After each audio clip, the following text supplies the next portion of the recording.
I have been a chaplain at Dunmore Veterans and Civilian Medical Center for 14 years. I have sat with men in their last hours, held the hands of women who had nobody left to call, and walked these fourth-floor corridors so many times that I know which tiles groan underfoot and which fluorescent light above the supply room will flicker twice before it holds. I have seen a lot of things happen in hospital corridors. I have seen the kind of thing that changes what you know about a person or about yourself. What I watched happen on a Tuesday morning in early March, I will not forget it as long as I draw a breath. Her name was Hannah Voss. She was 29 years old, and she wore teal scrubs and kept her hair clipped up and moved through a shift the way good nurses do, quietly, completely, without asking anyone to notice. She had been on the fourth floor for 11 months.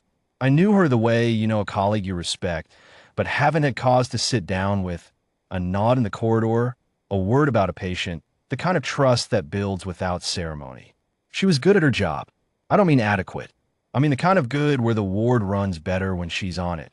And every veteran in Bay 4 knew they could press the call button and she would come without making them feel like a burden. That matters.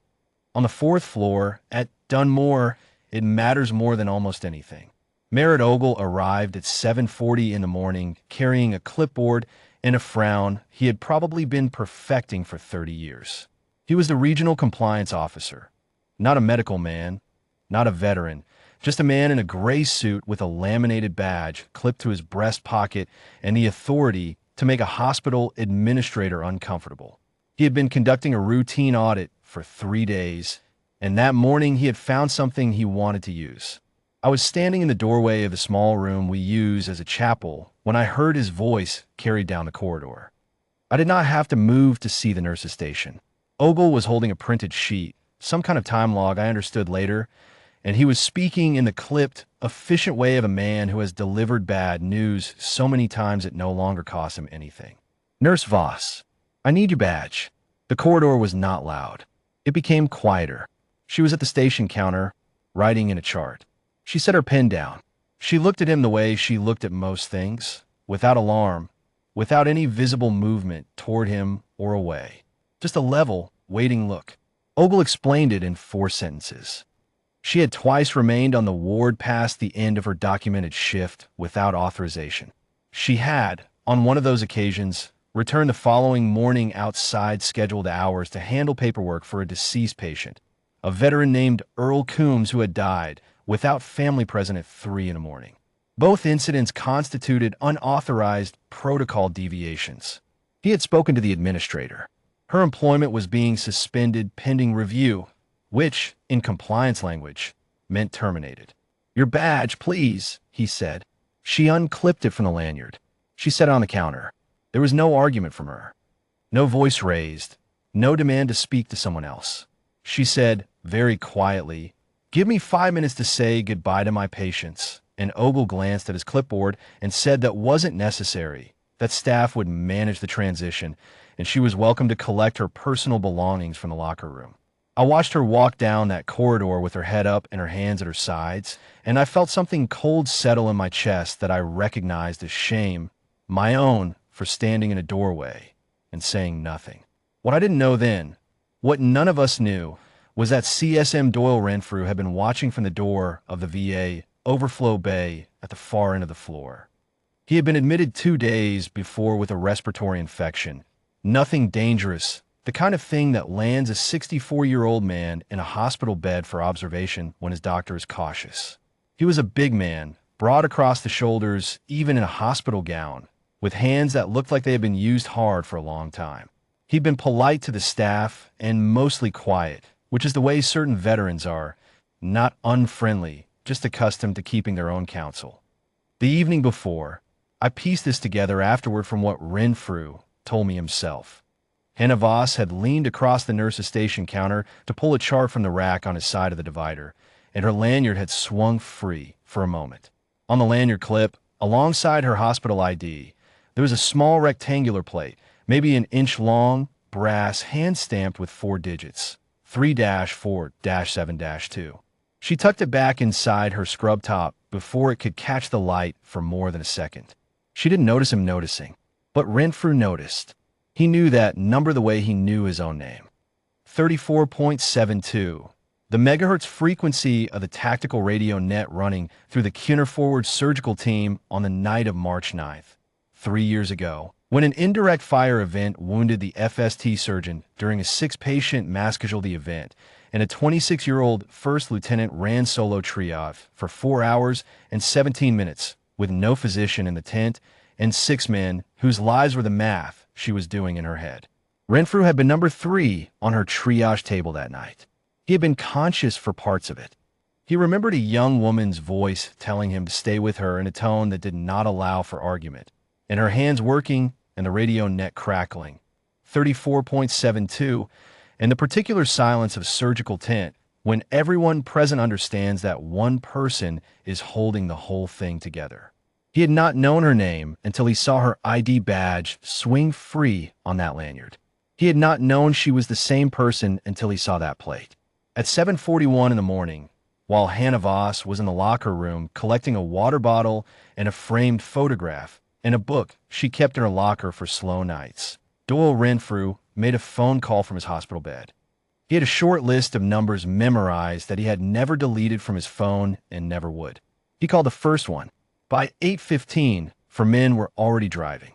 I was still in the corridor at 8:22 when the door to the VA overflow bay opened and Renfrew came through it. He was in his hospital gown. He was rolling his 4-pole with one hand, the kind of deliberate, unhurried movement of a man who has decided on a course of action and does not need to rush because the outcome is already settled in his mind. He came down the corridor toward the nurse's station where Merritt Ogle was still writing something on his clipboard, and I stepped back against the wall without thinking. Ogle looked up. He registered a large man in a hospital gown pushing in 4-pole toward him and processed it as a patient out of place. "Sir, you need to return to your—" "Where is she?" Renfrew said, not loud, not aggressive, the kind of voice that makes a room adjust itself. Ogle blinked. One of the floor nurses, Carla, who had been at the station when the badge was pulled and hadn't said a word and clearly wished she had, pointed toward the locker room door at the end of the corridor without being asked. Renfrew didn't look at Ogle again. He turned and walked toward the locker room, and I followed because I didn't know what else to do, and because 14 years in hospital corridors has taught me that when something is about to matter, you should be present for it. Hannah Voss came out of the locker room carrying a canvas tote bag and almost walked into him. She stopped. She looked up at him. He was a full head taller than her. "You were on the net," he said. "March 9th, Kuhner. 34.72. He didn't phrase it as a question.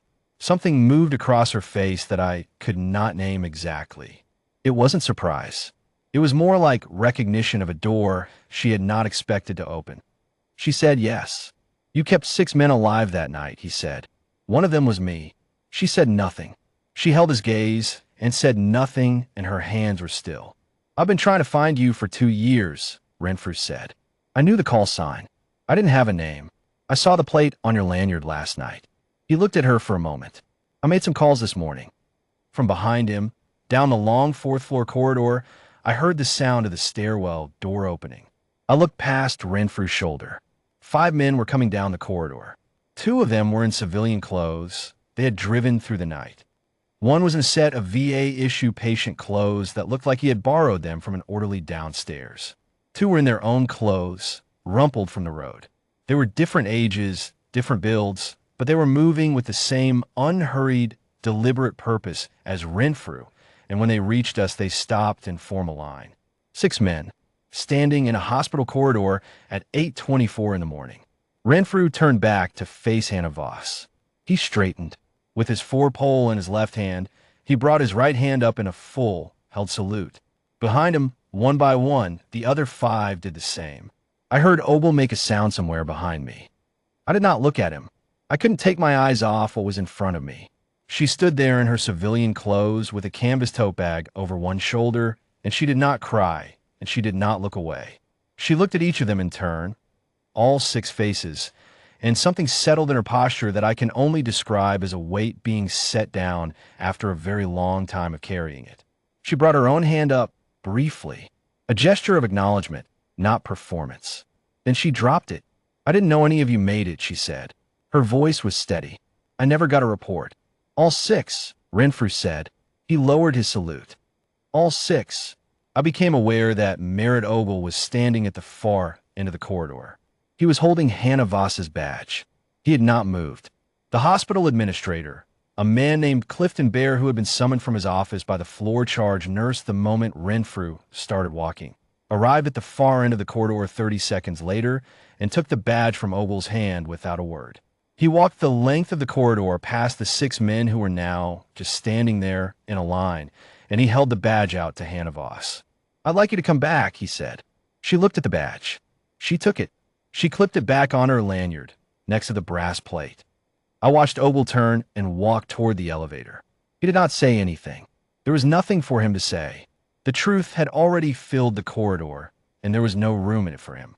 Later that afternoon, I sat with Renfrew in his room for a while. He was going to be discharged the next morning, the respiratory infection resolving as expected. We didn't talk much. He was the kind of man who didn't need conversation to fill a quiet room. At one point he said she stayed past shift the night Coombs died. He meant Earl Coombs, the veteran she had stayed with at the end, the one whose paperwork had given Ogle his paper case for firing her. I know, I said. Man dies alone. That's a hard thing, Renfrew said. Man dies with someone holding his hand. That's different. He was quiet for a moment. That's the job. That's what she was doing. Same thing she was doing in Cunner. I have thought about that a lot since. He was right, of course. It was the same thing. A woman who understood that you do not leave a man behind. Not in a surgical tent in the mountains, and not in a hospital room on the 4th floor, and who did not need anyone's permission to act on that understanding. She was quiet about it, because some people are quiet about the things that matter most to them, and the fact that no one had known didn't make it less true. What I know is this. I held the stairwell door open for those 5 men that morning. It was a small thing, the smallest possible thing, but I have thought about it often the months since because it was the only thing I did right in that corridor before Renfrew walked out of his room and did the rest. There are debts that take years to find their way home. When they do, they come without warning, and they come correct.